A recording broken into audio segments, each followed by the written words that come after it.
de paix négocié par les États-Unis entre la RDC et le Rwanda a été reporté. En avril, les deux pays étaient convenus, sous médiation américaine, de rédiger un accord de paix dont la signature était initialement prévue pour le 15 juin.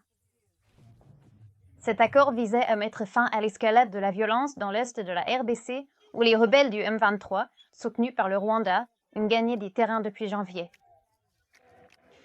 Ils ont pris le contrôle de villes clés lors de combats acharnés qui ont fait des milliers de morts.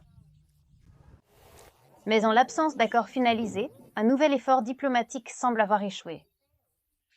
Le Rwanda affirme désormais que l'accord ne sera pas signé comme prévu, invoquant la nécessité de s'adapter aux réalités des négociations.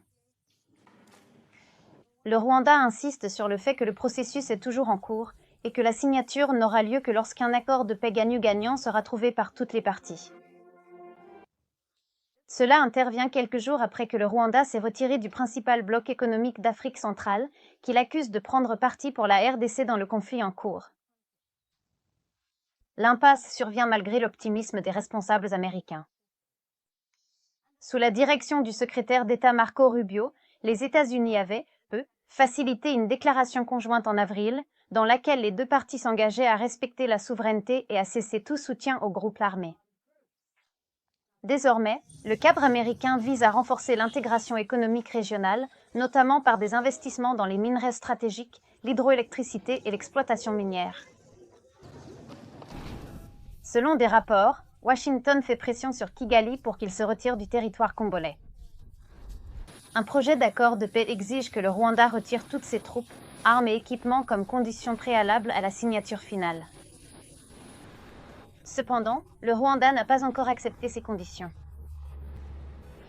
Par ailleurs, des pourparlers parallèles se tiennent à Doha, où les délégations du gouvernement de la RDC et des rebelles du M23 poursuivent leurs discussions. Mais jusqu'à présent, aucune avancée n'a été réalisée.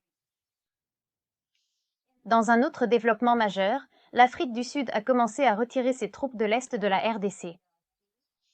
Environ 250 soldats sont arrivés à Pretoria vendredi dernier, et cela fait partie d'un retrait plus large annoncé en mars par la Communauté de développement d'Afrique australe, ou SADC. Ce retrait fait suite à la mort de 17 soldats, dont des militaires sud-africains, malawites et tanzaniens.